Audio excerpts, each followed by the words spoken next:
Yes, I can. All right, cool. Welcome everyone to the select board meeting today, Monday, July 11th. I am going to make a motion that we allow Stephen Whitley to attend via Zoom. I'll second. Thank you. So we'll do roll call votes for everything. So Ken? Yes. I mean, yes. Thomas? Yes. Jeff? Yes. All right, Stephen, you're in. Thanks, guys. You. All right. So first up, we have points of pride. Sure. First, I want to welcome Kelly. I know she was at your last meeting and I was not, so I didn't get to introduce her and thank her for coming and being here. It's been great having her on board. I had a call from Lucy Gaskell of the town band, just thanking Buildings and Grounds for how nice the gazebo area looked for the first band concert. They're up to the third this week, so that was a couple weeks ago call. Ken Barton, who is our mechanic, but on the side has been operating the community well, got done doing the community well at the end of June. It's going to slide into Sam. Sam will do it as part of the other thing, but I just wanted to note that and thank Kent for all his service. When it's operating smoothly, everything's good. When the water pressure drops in the middle of the night, it's not such a great job to have. So thank you for the time put in at all hours. Is he fully retired now? He is still the full-time mechanic, but he's not doing anything but that. And just I had lots of really good feedback, and I think you all did too on the 4th of July and how well that went. It was moving it down into Riverway Park was a new thing to try, and it sounds like it went very well. And thank you to the rec committee and Paula. Louise Carr on the rec committee sort of spearheads that up. So thank you to them. Hey, anyone else? I was just going to add similar comments about July 4th and all the activities. And I thought having it where they held it this year made a lot of sense. All right. So thank you, Neil. Thank you, Ken. Next up, we have administrative approval of the consent agenda. I'll move to approve the consent agenda of July 11, 2022. Second. All right, Ken? Yes. I mean, yes. Thomas? Yes. Jeff? Yes. Stephen? Stephen, are you voting on the consent agenda? Oh, sorry, I said yes. Okay. All right, now we have approval of the public meeting minutes from June 20th, 2022. So moved. Second. All right, Ken? Yes. I mean, yes. Thomas? Yes. Jeff? Yes. Stephen? Yes. Great. Okay, now we have 3 non-publics. So first is approval of the non-public meeting minutes from June 20th, 2022. I'll move and note those are sealed. Second. I think the June 20th ones are actually not sealed. GDOT believes they are. Right, the other ones are sealed though. Okay. So we have motion and a second. All right, Ken, Yes. let me guess. Thomas? Yes. Jeff, Yes. Stephen, I didn't attend, so I'm going to abstain. okay. And approval of non-public meeting minutes from June 6th, 2022, session 1. Okay, I'll move and note those are sealed. Okay. Second. All right, Ken, Yes. I mean, yes. Yes. Yes. Stephen. You said June 6th? June 6th, there's 2 sessions. This is session 1. Oh, yes, yes, I'm a yes. Okay. And last, we have approval of non-public meeting minutes, June 6th, 2022, session 2. Yeah, I'll move and believe those are sealed. Second. All right, Ken, Yes. I mean, yes. Yes. Yes. Jeff, Stephen, Yes. all right. Yeah, so those 2 are both sealed, that's correct. Okay. All right, first up, 5:30, Finance Director Kelly Finley. Welcome back.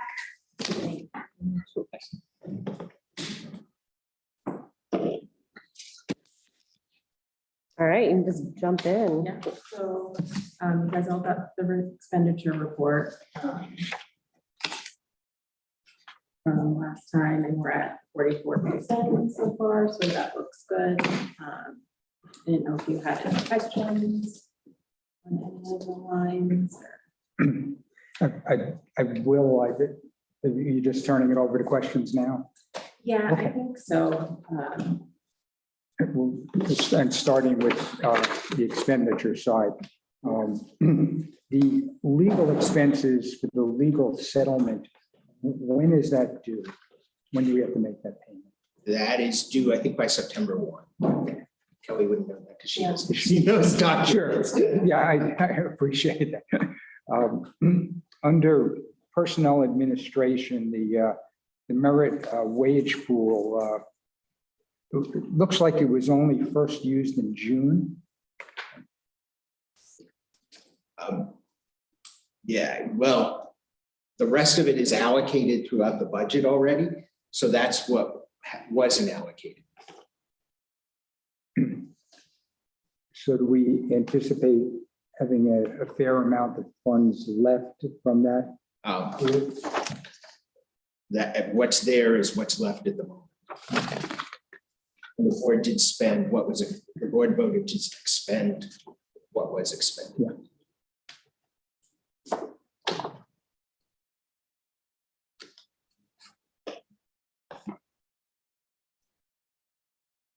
But it's a little early to start adding up the fund balance.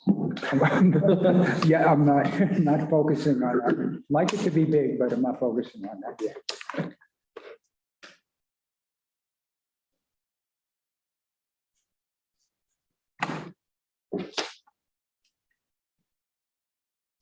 The transfer station, the gas and oil account, I believe, is 91% expended.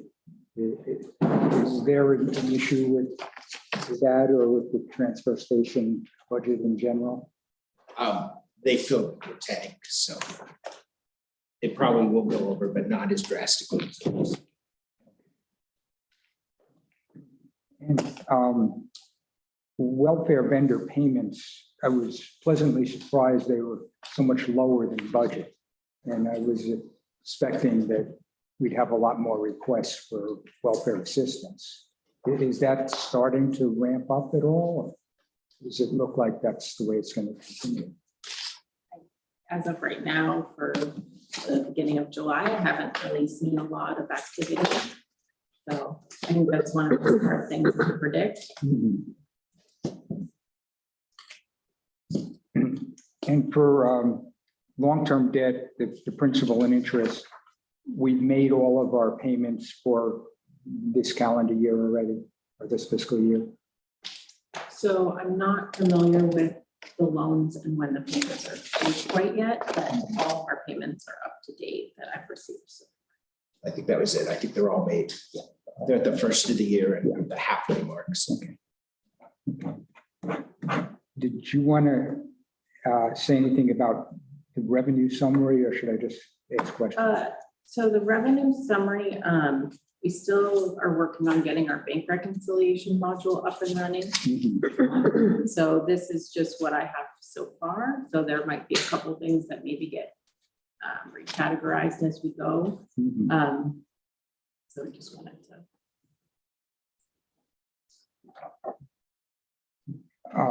One that I mentioned previously is highlight the payments in lieu of taxes. The estimated revenue for the Hopkinton Fairgrounds, that's not 79.2. It's I believe a lower number in there. And St. Methodius is showing 0 for estimated revenue. And I think just those two have to be adjusted. Yeah. The total stays 100,000. So I will take a look at the estimated revenues. The numbers that were in there were just what was in there so far. So I was just working on getting all the journal entries in for the revenues from January to June so far. So I will look at that. And penalties and interest, the tax liens 2009 through 2020, we're already have received more revenue than budgeted. do we expect any more during the year, or would that be it? Well, as people pay back taxes, then they pay the interest as well. So that's another thing. It depends on how quickly people pay. Okay, so that account may run significantly above. So it might keep going. Okay, I would say though, the majority of that comes in just before the lien period, and which has happened because people want to pay it up before a lien goes on. So it will keep going up, but not as drastic. I expect it to double. that's sort of what I expected. Just for the record, I'm glad to see motor vehicles are running higher than budget. That's always a real big item. And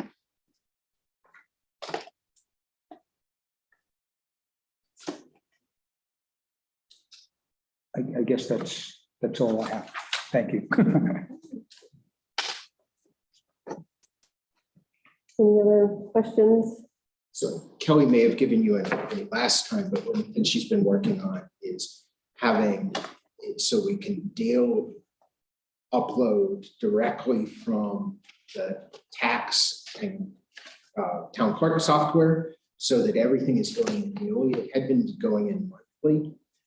And this means that everything in the reconciliation will match how it comes in on the bank statement. So, and I think you're working with Avatar, and they will go back and do this daily from the beginning of the year. So as we set up, as Kelly sets up the reconciliation module, that will allow that to be.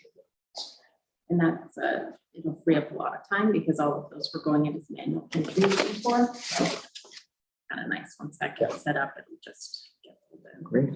Yeah. I actually had in my report to note, but while Kelly's here, it's probably worth it. You saw the letter in your packet from Tamara Roberts, who is our auditor, that she is stepping back as a partner. So that will be a change there. Cool. All right. Well, unless anyone else has other questions, I think we're good. Thank you, Kelly. Thanks, Kelly. Thanks, Kelly. All right, 5:45, we're right on time for Ron. Finally made it.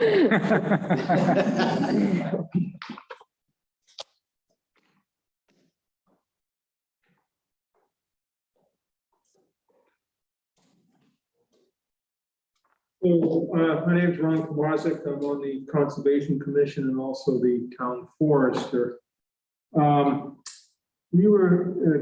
Conservation Commission had me set up a timber sale we called our Kentucky Town Forest, which sat behind Mass Yard State Forest.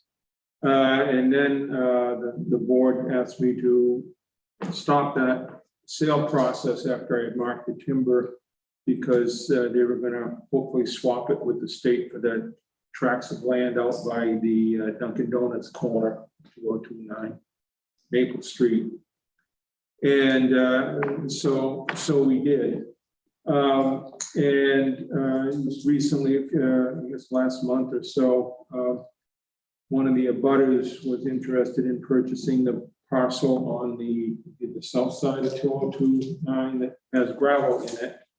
And so the Conservation Commission was wondering that if that sale is looking like it's going to happen, could we in fact at first set up a small timber sale there to recover some of the timber that, the income that we lost by not having that sale at Mass Yard. I don't know what the status of that land, this sale discussion is or anything like that, but the commission was hoping that, whereas we lost, potential income from that land swap, and wonder if you could recover some of that by doing a timber sale on that particular parcel.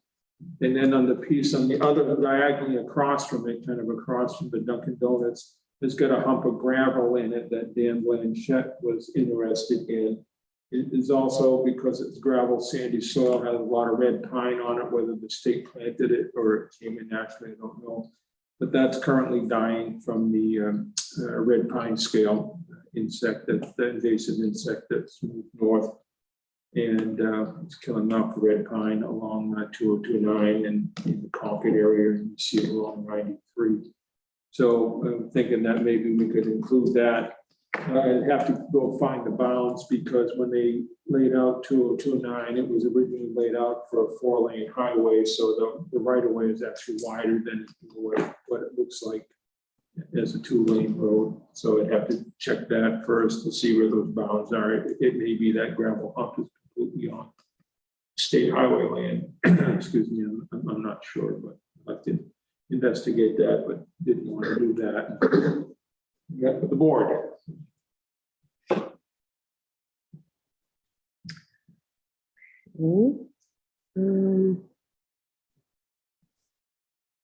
So we're talking about 2 different parcels. I'm not clear on the first one, though. You said abutters are interested in buying that one? And from, okay, That's the one. The gravel between the company. River and on the Henniker. It's in Hopkinton, but on the Henniker side. so do you see any issues with doing timber on that, or, okay, Yeah, I'm not sure about removing the gravel on the other side until we're sure what we're doing with the land, but I don't think a timber harvest would hurt it in any way. okay. Does anyone have questions about that parcel? How much money do you think is going to come off it?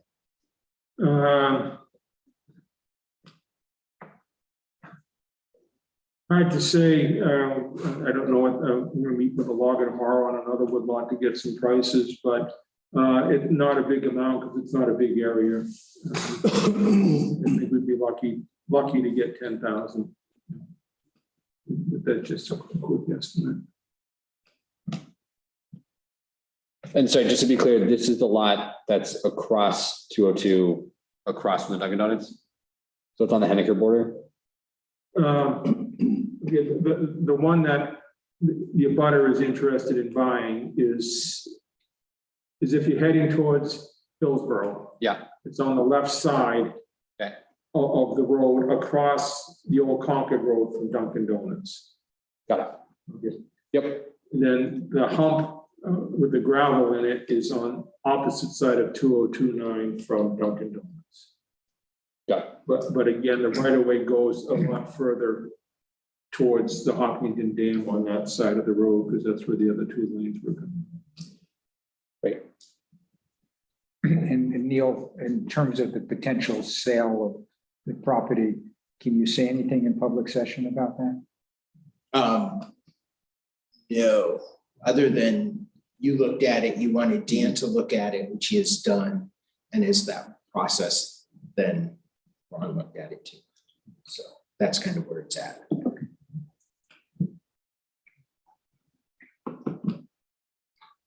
I'll move, we give Ron the approval to proceed on both parcels. With the stipulation, the second parcel, you'll double check the Yeah. boundary. Okay, Before, I'll go out there and do a more thorough investigation, send me all the report. okay. All right, I will. And I get a better volume value estimate. I'll second that. So Ken, Yes. I'm a yes, Thomas, Yes. Jeff, Yes. Stephen. I'm also a yes. Okay, great. Thank you, Ron. One other issue. Yes. Okay. I got a call this morning that no trespassing signs were posted on the rail trail at the corner of Zinniac Lane and Spring Street. I checked it out this afternoon. And then in the meantime, my wife had gone out there. The signs were posted on town land, but someone had moved them. Oh, Yeah. still on town land, but they're in a much better location. They're not blocking the trail. Okay, so Yeah, I was gonna bring that up under other, but yes, thank you for, So I think, and Tim's here from the rail trail. okay. I think they're willing to do some signage, and my thought is we'll put out temporary signage first thing tomorrow morning. Just to make sure people know how to get around there. And we'll make sure that that stretch in between Spring Street and where the trail kind of comes out to Krasinyak Lane is not owned by the town. So they certainly can post that and they can block that off. So we'll make sure it's signed so people go around. We'll also make sure that the town land is not signed. Is that a buildable lot that they own? I don't know. If, I would not think, I don't know. Play it safe. What? Play it safe. Yeah, I'm not willing to comment. Yeah, I mean, could I- Without some research. again, could I look at setbacks with Karen and to see what might fit in there, type of thing? I mean, I'm not sure it's relevant to any of this. not to this, but something else I have in mind. No. Well, thanks for flagging that. Yeah, that was, Okay, that's all. I need. all right. Thank you. Thank you. All right, under old business, we have tax deeded property update. Sure, so we are getting just about at the point of putting it out to bid. But there were a few properties that were taken by tax deed prior to 2021 that I just wanted you to look at to make sure before we advertise them for sale. You have a list of them just so you can see some of the information.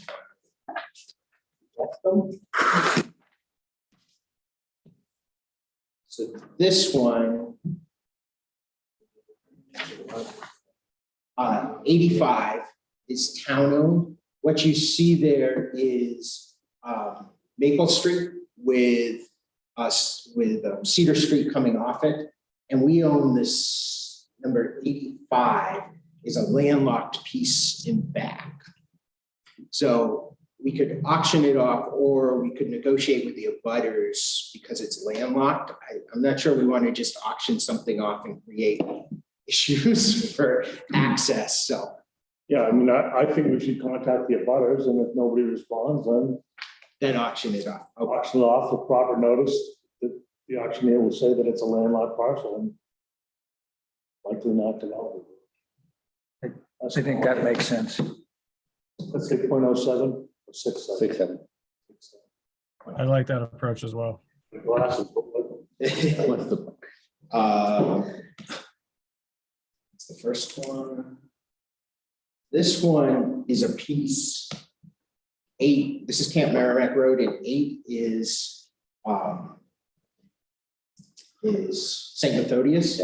And there's this weird little piece which does have frontage, but not much. It's stuck here on the, so this is kind of the same thing. It doesn't really. And have is that their piece to the south there? They're 80 below. 8 is, this is their piece. That looks like it was carved out to be a public boat launch. Yeah, maybe that was it, and maybe. We don't have a. It does have frontage? It's got It doesn't. frontage, yeah. It has There's frontage. a little tiny one just above. Yeah. Is that a I separate? didn't look up who that one was. I'm not sure what that one was. That's, I think 5 is the one that's for sale. that's the Bland Revocable Trust.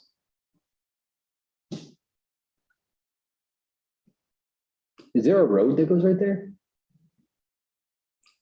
Can't remember that road, yeah, it's. Yeah, it doesn't really.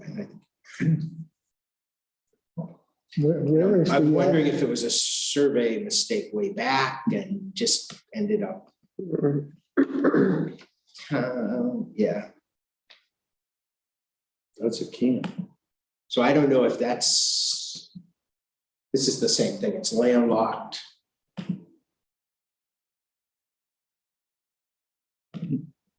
You want to, Do you think St. Methodius wants to buy it from us? They might. I can do the same thing, I contact them. mean. That, It's bizarre that it's there. How do any of these people get back there? which is, They must have. these are all the weird ones, which is probably why they're sitting. Okay, this is off of Clement Hill Road. And South Shore Drive is down here. So How far is that this triangle out in the middle, pretty much nowhere. It seems like this would be a good one to negotiate with the abutters and Well, if I'm the abutter, I'm gonna want you to subdivide over my property line, because I'm not gonna want the whole thing. well, that could be too. How far is that from the corner of Pine Street? From the corner of Pine Street? Like straight line distance? Yeah, it's South Shore, It's this is where South Shore ends, so it's not all that far, because South Shore isn't that long. 3,100 feet. Or about 3,000. Give or take. Yeah, I mean, 22 is the more likely buyer for that one, just why they needed to have so much room.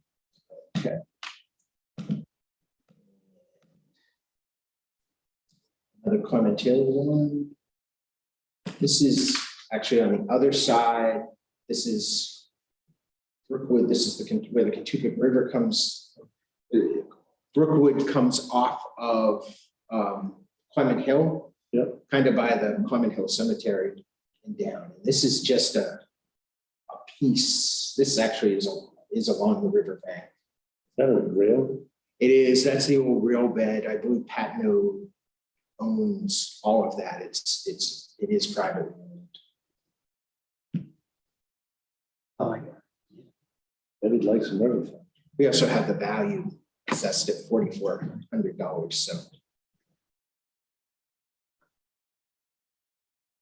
That's bizarre. It's just bizarre, like all these little slivers are just weird. I mean, this one's right on the water. Would the Conservation Commission want anything to do with this? We can check with them.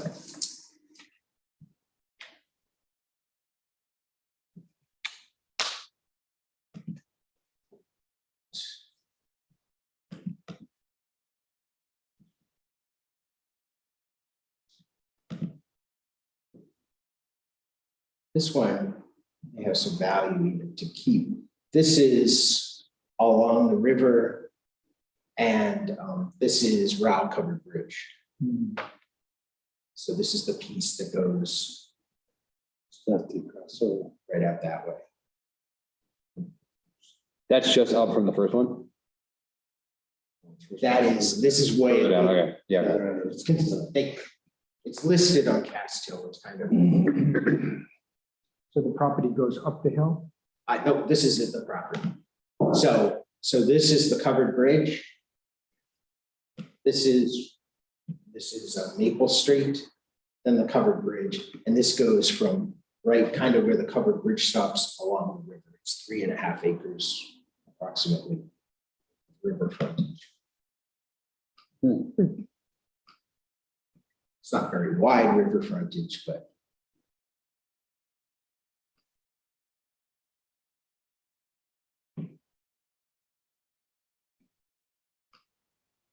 So I can. And it's just sitting there right now, 3.5 acres? It is, there is, I think people use it to access the river, so Mhm. this may be something the conservation. Yeah, I think Yeah.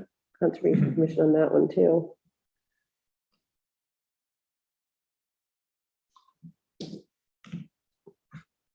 Two more.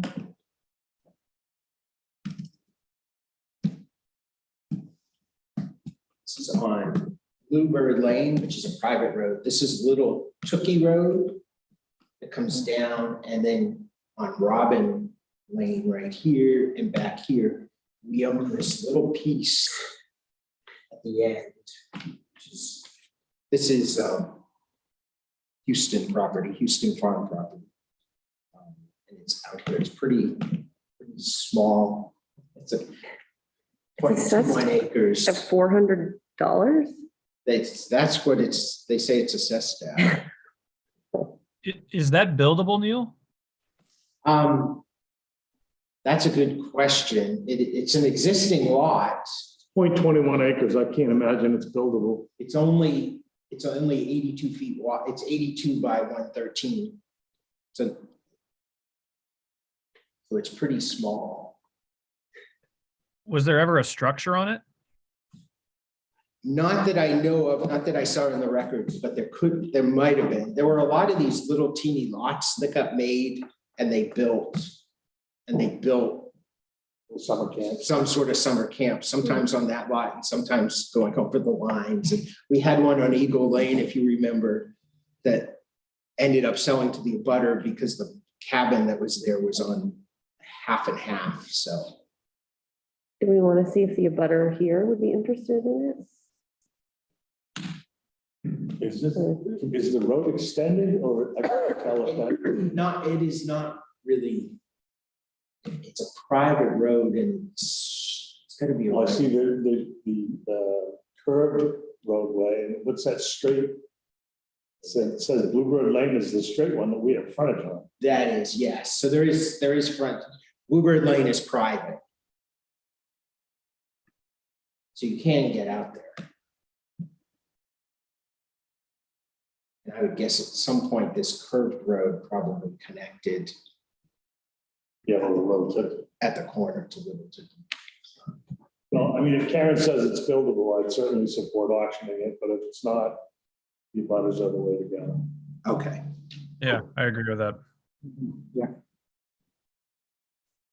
I can't imagine you could get a house and a septic system on there. Wow. So they have towers set down there? And this one is between Farrington Corner and Brockway. It's out in the middle of nowhere. It's 3 normal properties around it. I don't even know why this exists. It's just rebuilding lots, so. The 3 lots that surround it are just people with single family homes. so I guess the same approach of offering to the Yeah, that's others. a butter situation. All right. Unless you can buy a driveway from guy 21. And that is that. And we'll wrap that up and Okay. come out to bid. Along with the 2021. How many other properties we had that weren't concerned? I think the number is 8 others that are regular properties. Do we have stuff from 20 and 19? I don't think we did 20 and 19. That all included 20, 21 included everything from 19 and 20. We only have 8 properties. Yeah, between the people who bought them back, and that does not include, which will be separate, the RVs. So. And somebody had worked out an agreement, and I won't say. And Is that agreement being lived up to? yes, one was paid off and the other one is being lived up to it, to the T. So. All right, thanks, Neil. So now under new business, we have the fair parking lottery. It's always fun. All right. So here's your ping pong balls. I have numbers 1 through 8 on them. Okay, So there's a whole sequence. and this is right.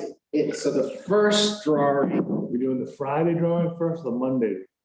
Saturday is first. Saturday. The big one. Okay, So of all of them, all 8, number 5, who is the girls' basketball, did not want to do oh, this. okay, So if you pull out number 5, redo. yeah, Okay, as the newest member, Thomas. No pressure. No pressure. 5, 6, 6, so Girls that's the soccer. Soccer. Hopkinton High School Nice. girls soccer. Go back. Don't put it back in. Do not. Okay, next up is Sunday. Sunday, and everyone who signed up was willing Ken, to. you want to do the honors?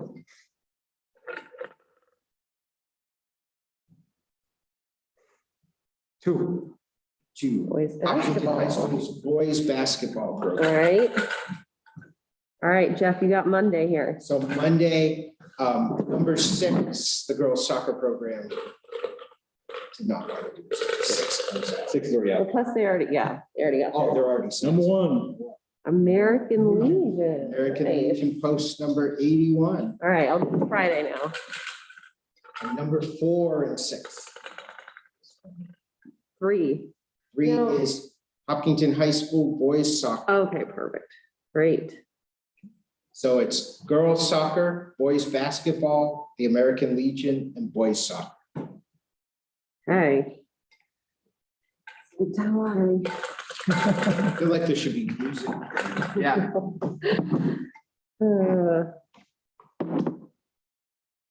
All right, thank you for organizing those lists, Neil. Anytime. And Okay, I'll notify you what tomorrow. thank you. All right, now we've got our meeting schedule. So what I did is, the recommendation is you go to the 2nd and 4th Mhm. Mondays. So I put together that schedule for the rest of this year, which is there, which actually changes. July's already changed. It does change August, but I think the rest stayed together Mhm. the same. Okay, And then just to see how that worked out, I did next year's schedule. Doing it this way actually misses most of the holidays nice. instead of having to move to Tuesday meetings. We always used to make sure it was on payroll, but we can use DocuSign to do payroll. Mhm. It actually makes it easier for Kelly, not necessarily to have a board meeting on the Okay. day she's doing payroll. Does anyone have a problem with this change? Not a problem, a question. Between August 22nd and September 12th is 3 weeks. Is that a quiet period that 3 weeks shouldn't be an issue? It is pretty quiet. Plus we have Labor Day in there. Labor Day's so yeah. And that's what, when you do 2nd and 4th, there are a few months that you miss that third. August would have been a 3 meeting month.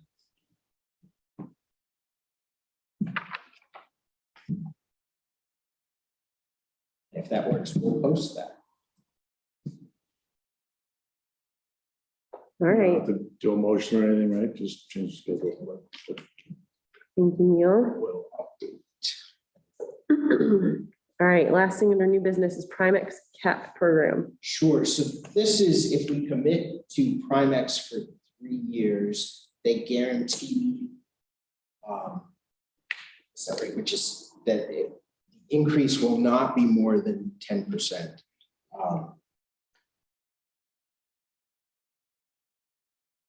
For our workers' comp, this is the workers' comp one. Is really whoever, all the municipalities use. And if you remember with other insurances too, we have less liability using a risk pool than we do if we use an this in the past. It's been a good thing, and I think it's worth doing. It sort of means there won't be huge jumps. Mhm. In, when you've done it in the past, has the yearly increases been less than? I think it has all the time. Okay. Yeah. So we haven't lost any. Do you need a motion for this? If you could move this. I'll move it. All right, Second. all right, Jeff seconds that. All right, Ken, Yes. I'm a yes. Thomas? Yes. Jeff, Yes. Stephen, Yes. all right, thank you. If I can take a step back, or just a clarification, did we approve the proposed 2023 meeting schedule as well as the change in 2022? I think you agreed to both. I think yes. That's fine. It's just a Okay. clarification.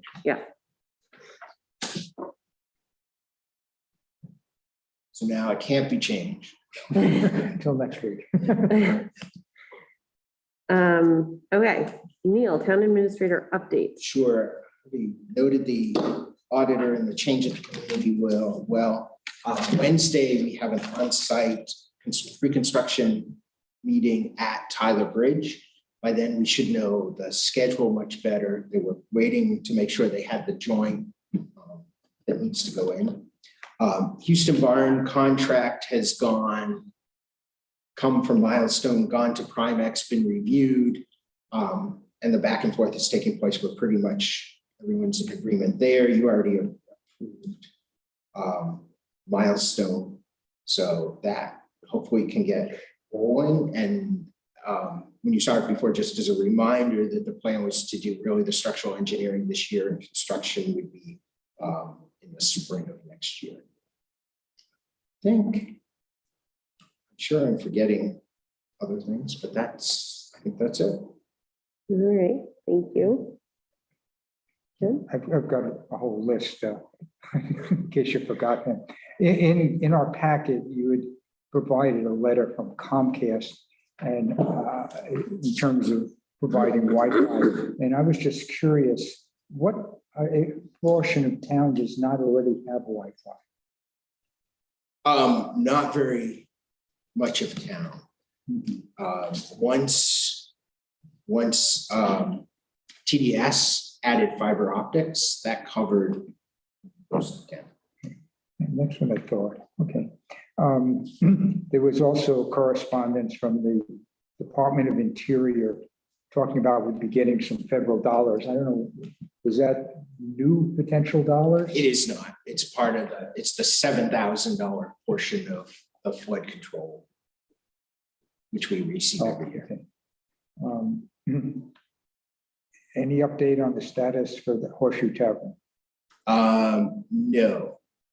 And I kind of feel like I've been blown off, so I'm going to call additional surveyors because the last time, maybe I was getting a little upset. They were getting a little upset. So. And any further updates with regards to solar at the gravel pit? No, but that will be on your next agenda. Okay, good. When do we have to go out with the bond for the Houston Barn? If it's the bond bank, it's the end of the year. Oh, it's not till then. It's not till then. So I'll have Kelly actually work a little bit on that. Some preliminary stuff had been done, but. And we talked a little bit in the past about the hydro dam in downtown Tukey as to who owns it, if it's the town or not. Were you able to research that? I have not. further? But it is on my list. Okay. And I had a request from a homeowner on Briar Hill that could put in an electronic speed sign on the downhill portion, just due to trucks going through I've there. been working on grants for electronic speed signs because they seem pretty effective. And then you'll have to decide where they go. Sure. We really can't buy two for every road, or numerous for every road, so that's. They were talking about like the permanent ones, not like the police temporary ones. I think they were looking for anything. I see. Okay, that was it for me. And I know the police had it out on Indian Ridge, and I did talk to Martin King too. And I'm going to talk a little to the chief about sort of the speed again on Pennacook Road. I saw there's no through traffic signs now on College Hill. Are those Yes. new? They're new, aren't We they? voted that. Okay, good. Pennacook did it too. So. See if those help at all. Really, the hope is that GPS will follow. So Mhm. notified of that. So Okay. Anyone else have questions? And so Neil, you think we're all set on that issue with the no trespassing signs for now? I think we are. We'll Okay. sign it, and they really do have a right, they do not have a right on town property. Yeah. To keep out signs. So we had this problem for a while ago, posted no parking signs. on Yeah, the town property. and we took those down. Okay. Have a sign yard sale. All right, thank you for those updates. Next, we have public forum. So if anyone here wants to speak or our one attendee on Zoom.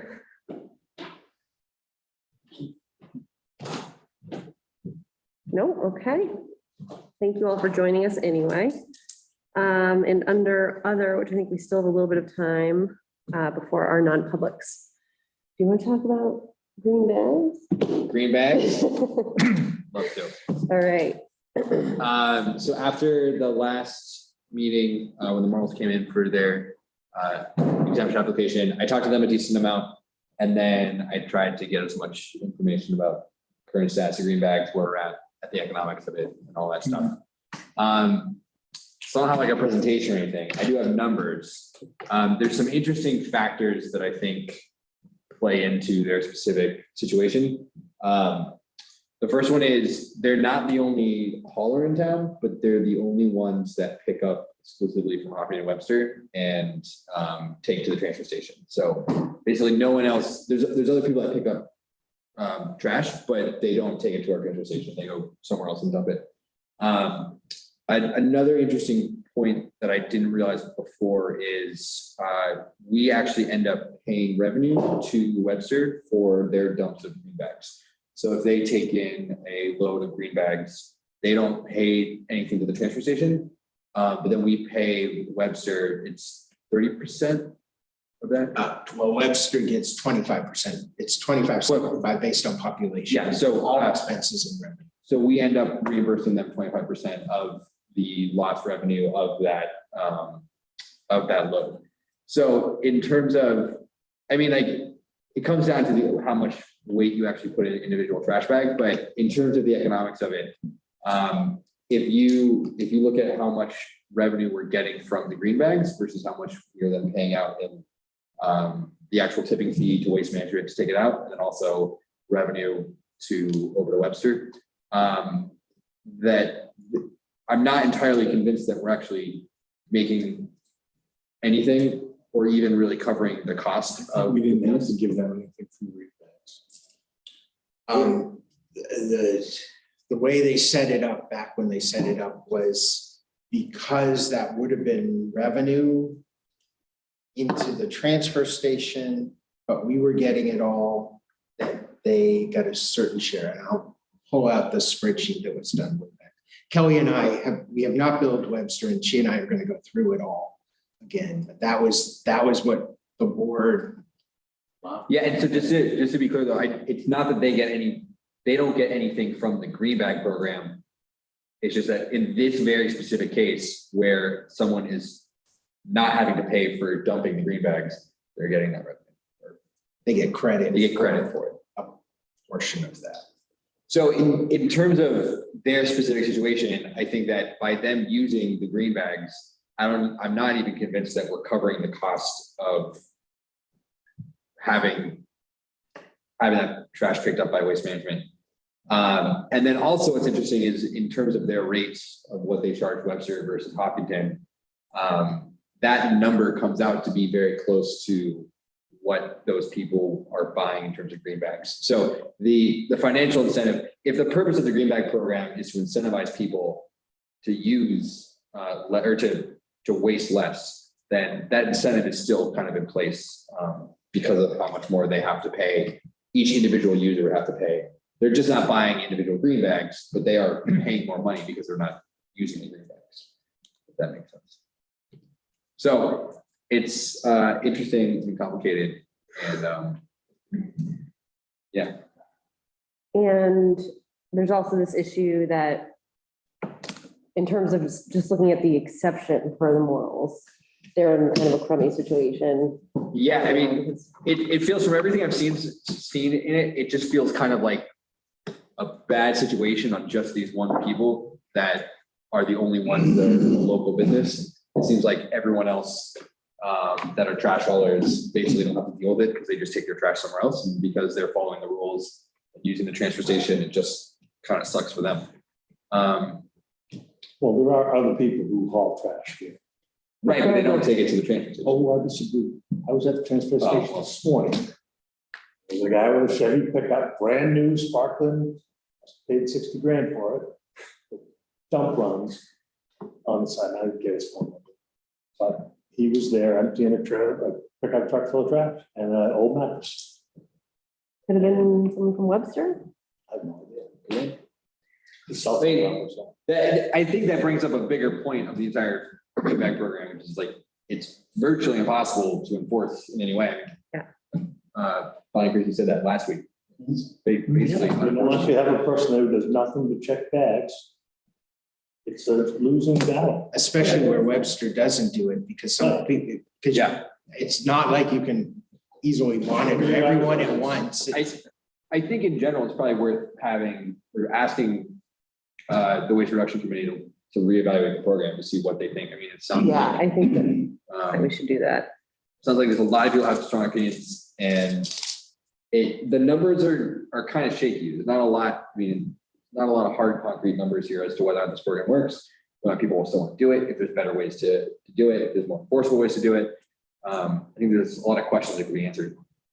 Yeah, I think it deserves a fresh look, because if we're really wanting people to reduce their trash and increase recycling, it doesn't seem like something that's unenforceable, that like only some people follow. And like, there are times where I go to buy green bags, and I can't find them. So then it's like, we're stuck holding our trash until we can find them. And it's like, it sort of pains me every time I fill one of the green bags, it's like extra plastic. So it seems like a flawed program. I do think we should send along to the Waste Reduction Committee to take a fresh look. Do you want to comment on this issue? Yeah, that's okay. Mm-hmm. I just wanted to give a little bit of history because I was on the recycling committee and did a presentation where it passed at town meeting. It was contentious, but it did pass by quite a few votes at the time. Historically, the reason that came about was I was also on the REACH committee, and I don't know how many of you remember that, but bioenergy plant that was in town wanted to burn construction and demolition committee. And REACH was a committee that was formed by some people in town to try to stop that and not have our air poisoned with the burning construction and demolition. And that went on for a long time. It's kind of a big battle. And at one point, the owners of the plant said to members of the REACH committee, well, Hopkintons want to talk because they don't do anything to improve recycling. We have such a low recycling rate. So why are you telling us not to burn stuff when you're not even recycling much in town? So at that point, the chairperson of the REACH committee asked me if I would join the recycling committee. And we ended up doing a lot of research, and really mandatory recycling doesn't work. And most communities felt that the best way, and most research, at least at the time, told us that the best way to do it was to incentivize it. And that's how the green bags came about. And I know there are problems with them, but I just thought I'd try to streamline. Yeah, the issue is that Webster didn't adopt it. And I so know. a third of the people that go to the transfer station aren't required to use water, I guess. Are It required to wasn't use the enforced more when it was first done at the transfer station. They did check, you had to get a decal for your car, and they were I still have checking. one. But I know the problems with it. We didn't think it was an ideal system then, but it's, I mean, the bigger issue for us is that there's some capital expenditures coming up for that recycling building that are not insignificant. And that building is due beat to hell, It is. I know. you know. Yeah. The team down there does a hell of a job. They can't all drive very well because there's a lot of holes in the back of that building where the loader has just pumped holes in it. Thank you for that background. It's helpful. So I do think it's worth a fresh look, though. I mean, it may be that this is the best path forward, but it seems like it's been at least a couple of years since this was discussed at town meeting. It wasn't last year, you know. It's been a few years. Yeah, because it passed in 2010. Mhm. Then I think it was on there and it passed like by 10 votes. And then it was on every year to rescind it, probably for the next 8.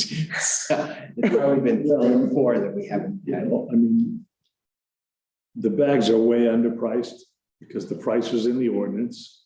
We need to find a way to get it out of the ordinance. Yeah. If we're gonna continue the green bag program, we gotta be losing money on the bags. This is actually another interesting thing is we can, the vote at town meeting was to enable the select board to institute the ordinance. So there's nothing that really stops us from changing the ordinance if we want to. Except the Except for the price. warrant article set the price for the bags on, that was not in the original one. And it was amended in that the bag price cannot be changed without town meeting, which is a crazy way to do anything. Yeah, well, we need to put a warrant article that allows the select board to set the price of bags based on the market price.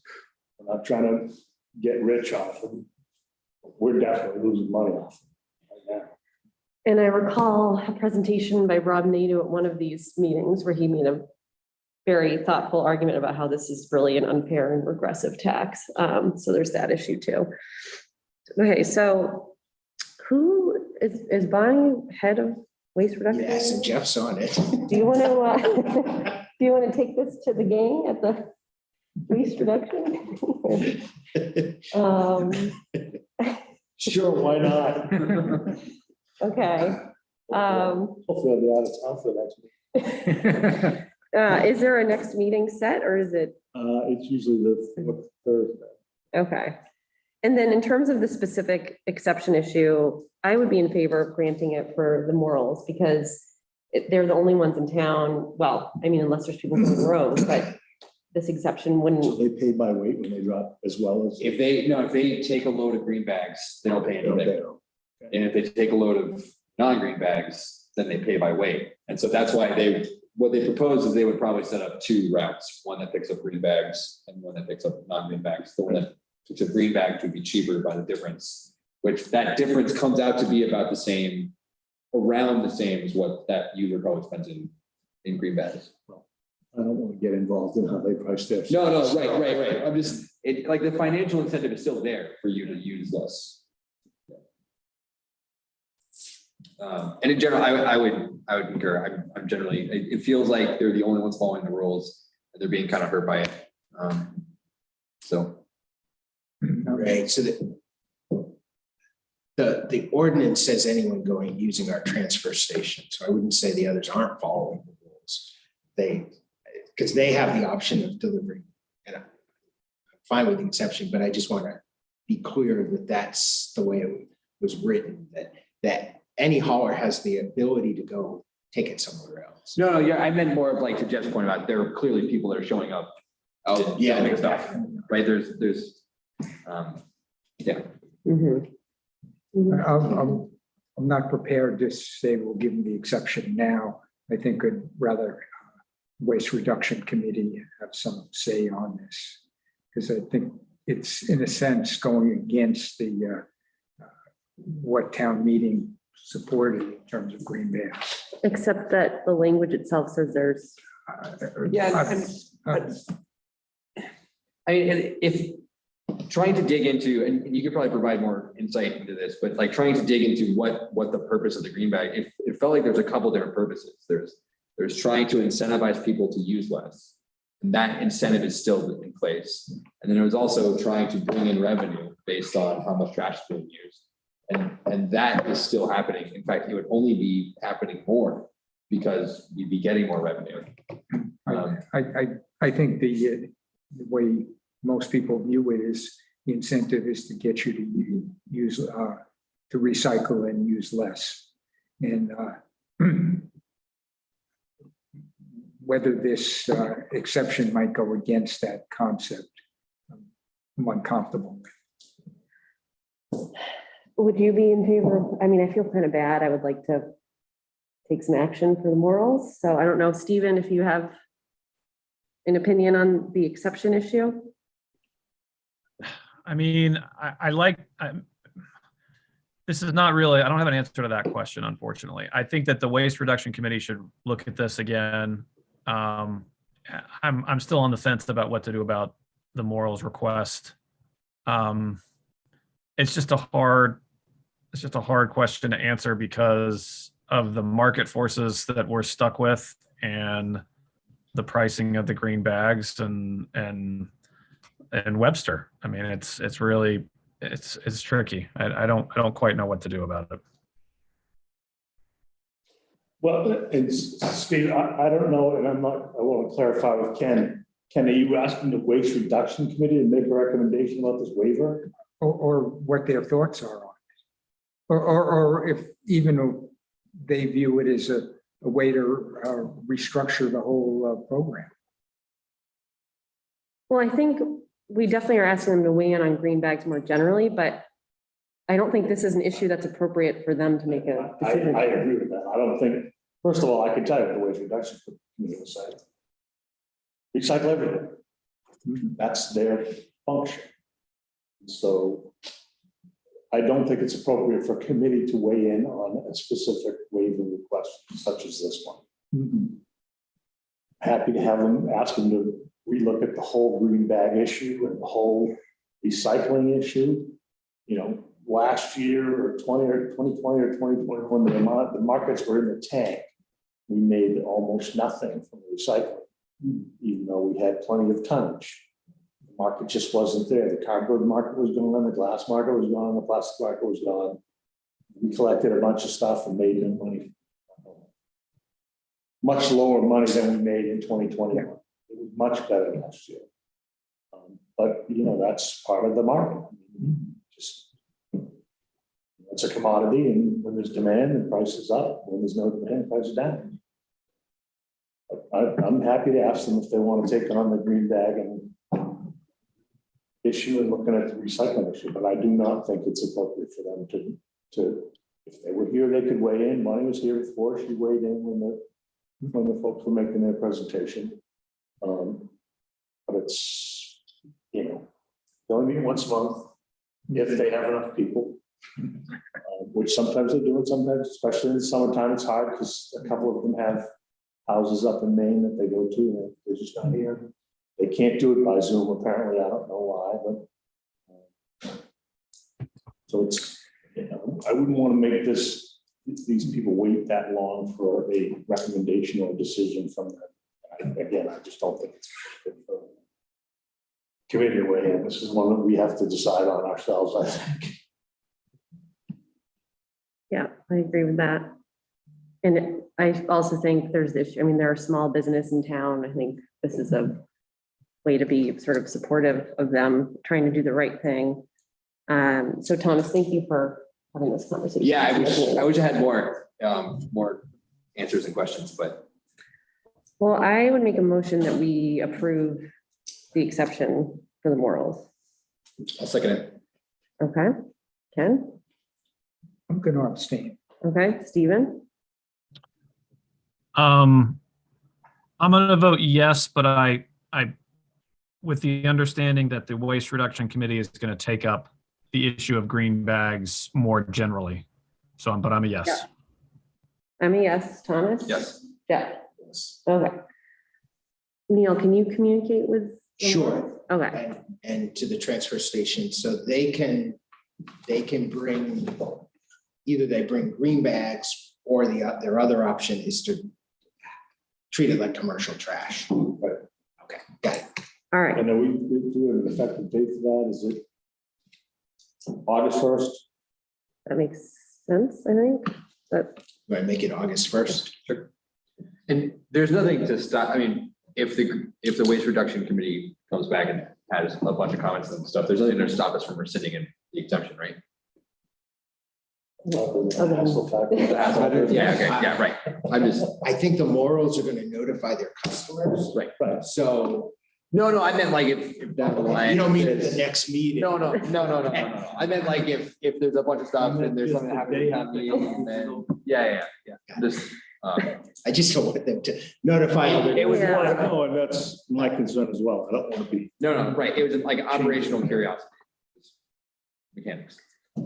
All right, thank you for that discussion. So we have a 6:30, actually, I don't think there's anything else. All my posts. Just while we're still in public, and the chief's here, you signed the dog warrant. We've had talks other years about not having the police deliver them, but do them certified, which you can do under the statute. And I didn't realize the dog warrant was going to be under. We had a conversation before. So I just want to throw that out. I don't know if you have any comments or. No, I mean, it does take a lot of effort with the police department, with gas prices, and stuff like that, going around, it's taxing, but, you know, I can't weigh, I don't know what it would cost for some certified and weigh that against what, it would cost us for gas money in our time, but, So the certified cost goes back to the owner when they register their dog under the statute. And the complaints we often get is having a police officer show up at your door and Right. we've had a lot of really people who thought somebody died or it just, I'm not sure it's the best PR for the police department. That's my biggest concern. Dog haters. Yeah. Dog haters. I mean, like at worst, the certified mail can't be more than like $2, right? Probably cost goes back 5 to or the- so. Probably closer to 10. $10. So we're, okay, How much does it cost to register a dog? So the licenses are like $7 if it's a, Yeah, but then it goes up and once you get your forfeiture notice, it's 25. Okay. So Oh, 25 and- and 35 to keep your dog legal. And then the cost also of the certified letter gets added to. Right. well, first you get a couple letters, right, before. the- Those have all gone out. How Okay, many are there? there's 178, so we're like talking like $2,000, something like that. That sounds totally reasonable. And we should, Stop. we should. And it does not Yeah. sound reasonable for the police to Yeah. go 178 No. I residents think and bang on their that we door. send out the dog issues by certified mail. Yeah, Second, all right, Ken, yes. I'm a yes. yes. Jeff, Yes. Stephen, Yes, all right. Where does this list come from? It comes from the clerk's office. So these are dogs that used to be registered that are no longer? Well, they just didn't pay their license. Yes, They didn't do pay it. for No, right, but like if your dog died. That's, Right, like, yeah, some of those, hopefully people notify, Okay. receive the notice. I was just curious. You're given that opportunity to call or to let them know. Yeah. Cool. But the vets send the rabies, so that's when they get, so they. Oh, right. Mhm. So interesting. Okay, well, that's good. Process improvements, thank you. Okay, so I don't think there's anything else under other, right? We're just good for, we have 3 non-publics. So I think we'll go into our non-publics and then we will adjourn and not conduct any other business. So thank you, everybody who joined us. Thanks for coming.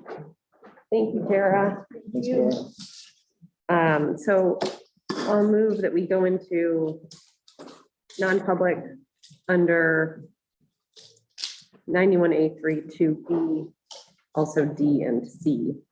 Second, All right, Ken? yes. Yes, Thomas, Yes. Stephen, yes. all right. Does he have to get off that and call back in? No, we have to stop the recording. Bounce all the people out. Everyone's out. I block. 3 names up there, though.